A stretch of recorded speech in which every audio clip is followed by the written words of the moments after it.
Hey friends, trustworthy Kev Smith here with my ever-loving sidekick Jason Muse. Say hello, sir. Hello. So we're here today on behalf of Avid answering questions of students and those that don't know anything about film, people ignorant of the subject. I've been doing it long enough where even though I don't know jack shit about making a movie, I'm considered chairman emeritus. So I'm gonna sit here, answer those questions. Jason is gonna be the voice of the audience, but from off camera. So take it away, sir, and feed me the go over there if you want. Feed me the questions, sir. Be the avid student audience and ask me a Q, and I shall give thee an A. This is from Bjorn. Where's your toe? Bjorn, very good. I picked the right man to ask the questions. Go. What makes a story worth telling? Well, Bjorn, what makes a story worth telling? I give you this question. There's no such thing as a story worth telling. Every story is worth telling. Every story potentially could take on life, take flight, and become something completely different than you began. We do a live podcast all the time, me and Knucklehead over there, as well as me and a host of other people. And not knowing what they're going to say is kind of part of the fun of it. And they start telling a story, and even if it's a weak story, like Homeboy tends to tell the weakest stories in the world. One time I got up, and then I ate something, played with something, the end. And you got to fill in sometimes. So if your friend tells a weak story, you can come in and buoy it yourself with stuff like, then what happened? You suck a dick? And oh yeah, just kind of pepper it with some stuff, make it interesting. There's no such thing as figuring out if a story is worth telling. Every story is worth telling. Share everything that's inside your head. You get one chance in your life to do this, because when you're dead, you can't share anything else inside your head except with the birds of prey who feed on your carrion if you die in the desert. Next. From Ryan Ronan. How does one balance creativity, making art, attempting to make art with all the other responsibilities we have?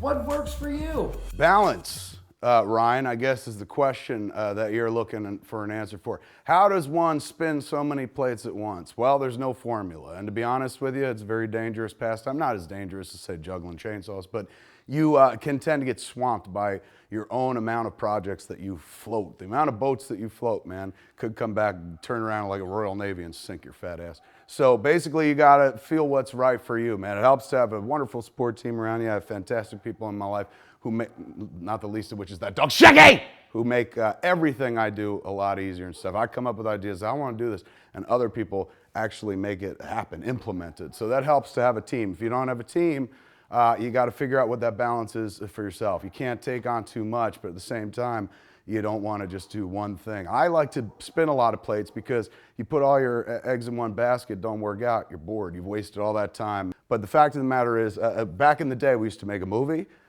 and then work on just the movie and wait till the movie was out and then figure out what to do next. And now, it would lead sometimes to, like, let's say you made Jersey Girl. You make the movie over the course of a while, it comes out, and then boom, that's it. It's over like in a week or 2 weeks. So I like to spin as many plates as possible that way. Like if this thing isn't panning out, or this thing is too far off in the distance, or this ain't gonna happen the way I want it, boom, we could shift over to something else. So that's why I do it. But when you do it, be careful. You gotta find the right balance. I wish there was a formula to give you. There's not. It's all up to you. It's inside of you. Just do as much as you can before you get to the point where you're like, I can't take it anymore. Don't kill yourself for art. Although if you're gonna kill yourself for anything, art would be the best reason. But never kill yourself in this life. If you're ever gonna kill yourself, try being Batman first. From Art Fusco. I'm an indie filmmaker who was recently in an accident and want to refocus my project towards alcohol awareness and making a positive difference. Any advice on how to approach it seriously while still keeping it funny and entertaining? Art, it's difficult, I guess, in this world where, you're supposed to be clean and sober, you're supposed to be clean and sober, and you're supposed to be a knucklehead who imbibes or over imbibes. You're that person, never the twain shall meet. I say bullshit. I say, the best way to kind of work through somebody's rehabilitation or something like that is with humor. If you watch Jay and Silent Bob Get Old, or rather if you listen to Jay and Silent Bob Get Old podcast over at smodcast.com, that's what we do every week. We sit around and gather as a group and make jokes and stuff, and Jason tells stories about abusing drugs, and then stories about not abusing drugs. Basically the talking cure I've found, particularly with humor, is the way to kind of go. So it's possible to do something about substance abuse awareness and still like have it be funny. It doesn't have to be medicine-y. That's what everyone thinks. Like, oh, it's gonna be like one of those Church of Jesus Christ Latter-day Saints commercials or something like that, where it's just like, drugs are bad, they killed your mother. No. Sometimes you got to find a way, a different way. You can't always go through the front door, man. Sometimes the side door, back window will also help. And in terms of substance abuse, it's such a many-headed hydra that any way that you could kind of get in at it that's going to get somebody, it's going to land in someone's head and make them go, oh, it makes sense for me to kind of leave that abusive stuff behind, is going to work. And if it's humor, so be it. And you can do it with humor. That's what we've been trying to do with that show. So it's possible. Give it a shot. For Mark Wagner, how do you pick music for your film? Well, Mark, it's very simple. I basically, back in the day, Clerks and Mallrats, people who said they knew more than me, and probably did at that time, would be like, this is the way it's done. We'll give you the music. You pick from these new music tracks that are available. Because back in the day when we started, soundtracks were all rage, man. They were huge, man. In the early 90s, particularly with like Pulp Fiction forward, soundtracks were making money. People were making deals with studios to put soundtracks together. Clerks, you know, we got lucky because we had a very small kind of homegrown soundtrack with basically 2 songs on the first cut of Clerks, and then some incidental music. But then, who was it? Columbia Records reached out to Miramax. We're like, we like this film, it's grungy, man. We got a bunch of artists we'd like to put in there. Here's a stack of music. So Miramax made that deal, and they're like, here's a bunch of music, put it in your movie. That was Harvey. So, you know, at that point I was instructed to do so. And people love that soundtrack, and I love the soundtrack too. Very big snapshot of its era. And Mallrats kind of went down the same way. But after that, I started going like, well, hey, get off. Can I put my own music in there? Because like I like those songs, don't get me wrong, but there's songs that I've been, you know, living with my whole life, the songs that are the soundtrack of my life that I think would be a lot better to slip in here. So from Chasing Amy forward, started doing more of that. By the time you get to the last couple movies, like Clerks 2 or Zack and Miri Make a Porno, Red State didn't have that much music in it. The only music it had Michael Parks was really singing. But the other 2 flicks, that was me just pulling music off my iPod. Even Cop Out, and a lot of people are like, the music of Cop Out sucks. You're out of your fucking mind. It's awesome, particularly if you grew up in the 80s watching buddy cop flicks.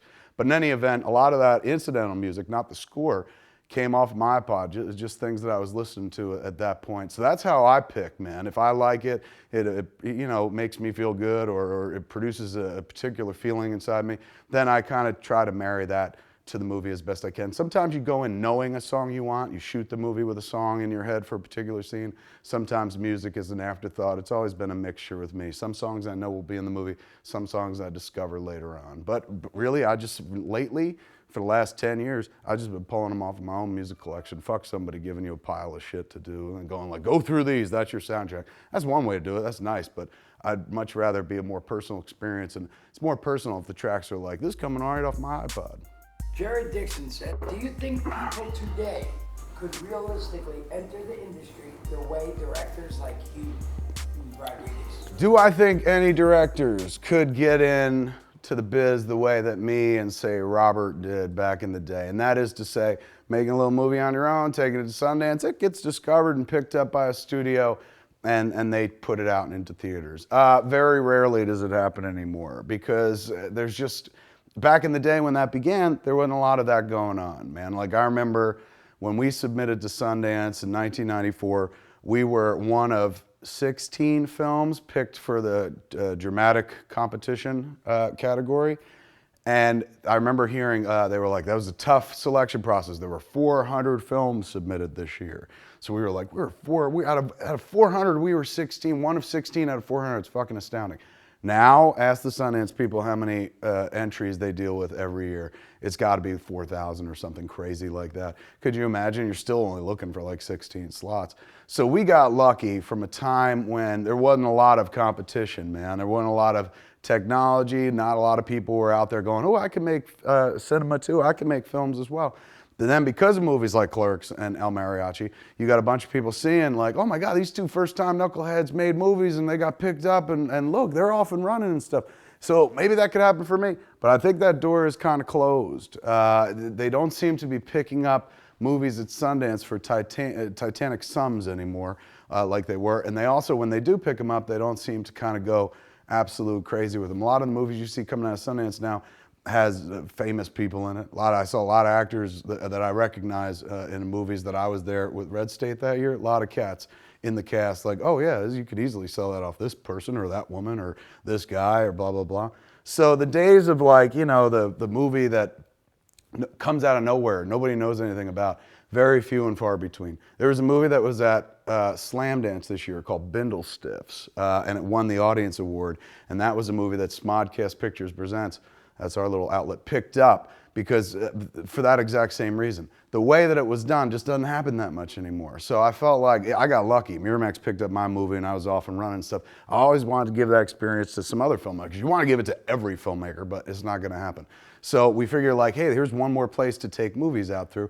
So we've started a little distribution kind of concern where we'll take a movie that, you know, nobody else is really digging or picking up or making big offers on and whatnot, and we'll kind of nurture it, particularly something like Bindle Stiffs, made by 3 kids in high school. 3 17-year-old kids started making the movie. A couple years later, they finished it while they were like in their first year of college.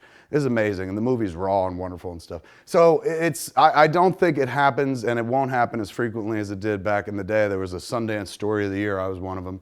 Ed Burns was one the year after. Where you always hear about like some cat who, you know, or chick who's a Cinderella story. Lena Dunham was a girl who has a show on HBO called Girls. She was at the South by Southwest Film Festival last year, or the year before, and had this movie, I think it was called Tiny Furniture, maybe it was something different.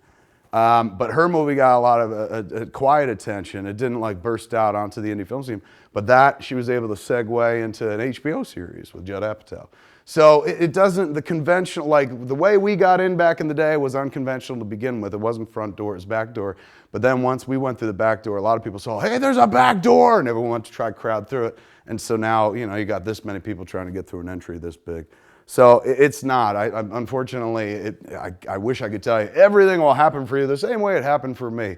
No, I just got there early. I got over the wall very early. And sometimes you get shot going over the wall early, and sometimes you wind up on the other side eating tea and crimpets and shit till the rest of the people come over the wall like, oh, you guys are here too?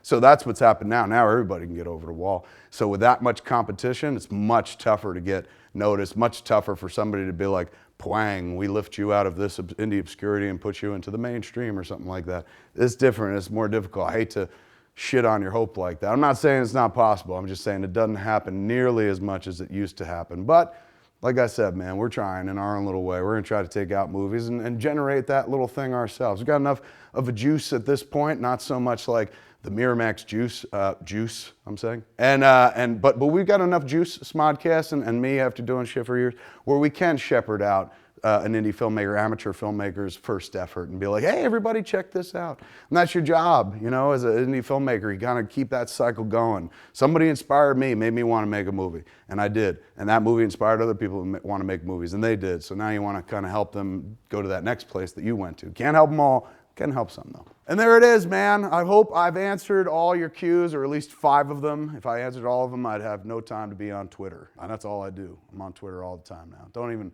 fuck my wife. Just always at that Kevin Smith, you're looking for me and whatnot. Go check out smodcast.com for lots and lots of podcasts and stuff. And don't forget, use Avid. I do. I love Avid, man. Avid's an important part of my arsenal, the tool that I need to do what I do. Just like my laptop, my Apple laptop is important in writing. Avid, absolutely essential for me in cutting. I tried the other brand X. No way, not for me, man. Avid, it's the goods. With Avid, you can make something like Red State. But until next time, see you guys later. Bye.